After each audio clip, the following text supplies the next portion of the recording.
கடந்த 5 ஆண்டுகளாக திமுக அரசாங்கம், குறிப்பாக மாவட்ட நிர்வாகம் அந்த இடத்துல முத்திரையருக்கான மண்டபம் வரக்கூடாது. நாங்கள் என்ன பண்ணோம், தேர்மணி மண்டபம் வச்சோம். வெறும் சிலையா இல்லாமல் சின்ன தேர் மாதிரி செஞ்சு அதில் முத்திரையர் படம் இருக்கணும்னு சொன்னோம்.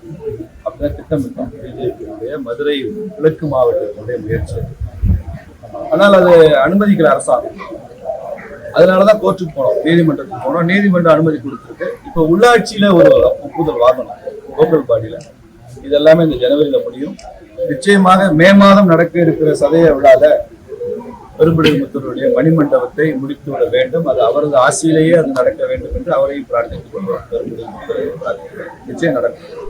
திருமாவளவன் எதிர்கட்சிகள்லாம் ஒன்றிணையாம உங்களை வீழ்த்திகளும் சொல்றாங்க. இது நகைப்புக்குரியதா இருக்குன்னு சொல்றாங்க. எதிர்கட்சி எல்லாம் ஒன்றிணைந்துதான் திமுகவை ஜெயலலிதா அம்மா வீழ்த்தினாங்களா? அண்ணா திமுக தனியாவே வீழ்த்திய காலம் இருக்கு.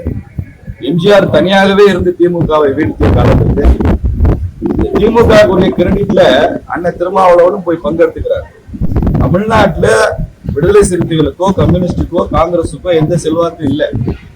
கம்யூனிஸ்டுகளுக்கு செல்வாக்கு இருந்தா ஒட்டுமொத்த இந்தியாவிலேயே ஒரு சீட்டு தான் வாங்கியிருக்காங்க. தமிழ்நாட்டுல 4 சீட் ஜெயிச்சிருக்காங்க. தமிழ்நாடு என்ன கம்யூனிஸ்டம் பண்ணாது? என்ன கார்ல் மார்க்ஸும் லெனினும் வந்துட்டு போன இடமா? அப்படிலாம் ஒண்ணும் இல்லை.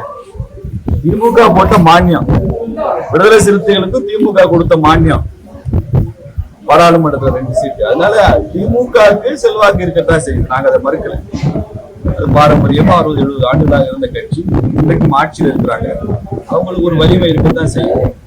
ஆனால் அதற்காக அதிமுகவுக்கு வலிமை இல்லை, பாரதிய ஜனதா கட்சிக்கு வலிமை இல்லைன்னு அண்ணன் திருமாவளவன் நினைச்சிட்டாருன்னா அதற்கான விளக்கத்தை நான் தர வேண்டியதில்லை. தேர்தல் முடிவுகள் அதற்கான விளக்கத்தை தரும். அதிமுக பிஜேபி கூட்டணி ரொம்ப வலிமையா இருக்கு, ரொம்ப வலிமையா இருக்கு. உருவாக்கியது அமித்ஷா அவர்கள். எடப்பாடி அவர்கள் தான் முதலமைச்சர் தெளிவாக அறிவித்து விட்டு களம் காண்கிறோம். அதனால ஆட்சியிலும் பங்கு, அதிகாரத்திலும் பங்குன்னு இந்த ஏப்ரல் மாசத்துக்கு அப்புறம் பேச வேண்டிய அவசியம் நம்ம அண்ணன் திருமாவளவன் இருக்காரு. ஆட்சியில் இருந்தா தானே பங்கு கொடுக்குறாங்க. அவங்களுக்கே ஆட்சி திமுக இல்லைன்னா எங்கிருந்து பங்கு தரும்? பேச மாட்டாங்க. சென்னையில் ஆசிரியர்களுக்கு போராட்டம் யாரு சார் போராடல? செவிலியர்கள் போராடுறாங்க ஒரு வாரமா. எப்படிப்பட்ட வீரம் செறிந்த போராட்டத்தை ஒரு பெண்கள் நடத்துனாங்கன்னு நீங்க எல்லாம் ஊடகங்களை பார்த்துருப்பீங்க. அவ்வளவு வீரமான போராட்டத்தை பெண்கள் நடத்துறாங்க. எல்லா வாக்குறுதியும் போய் ஆசிரியர்கள் போராடுறாங்க, அரசு ஊழியர்கள் போராடுறாங்க. யார் போராடல? காவல்துறையினருக்கு போராட அனுமதி இல்லாதனால அமைதியா இருக்காங்க காவல்துறை. நீங்க களத்துல இறங்கி போராடுன்னு சொன்னா அவங்களுடைய குமுறல்களும் அவர்கள் சொல்கிற குறைகளும் கொட்டி தீர்த்துருவாங்க. நீங்க ஒவ்வொரு காவல்துறை அதிகாரியும் சந்திக்கும் போது இந்த அரசாங்கத்தின் மேல கடும் கோபத்துல தான் இருக்காங்க. வெளியில சொல்ல முடியாது, அவ்வளவுதான். மற்ற சங்கங்கள் பேச முடியும் வெளியில. ஒட்டுமொத்த தமிழகம் திமுக மேல அதிருப்தியில் இருந்த காலம் மாறி, வருத்தத்தில் இருந்த காலம் மாறி, இப்ப கோபத்திலும் ஆத்திரத்திலும் இருக்கக்கூடிய காலம் மாறி போச்சு. தேர்தல் வரும்போது ஆத்திரமா இருப்பாங்க, கோபமா கூட இருக்க மாட்டாங்க. அதனால ஓட்டுல திமுக வாங்கும், ஜெயிச்சிரும், ஆட்சியை பிடிச்சிருந்த கற்பனை எல்லாம் பண்ணாங்க. ஊடகங்கள் தான் இப்ப திமுகவை தூக்கி பிடிக்கும். ஊடகங்கள் தான் இப்ப விஜயை தூக்கி பிடிக்கும். நான் இந்த மதுரை மாவட்டம் பூரா சுத்துறேன்.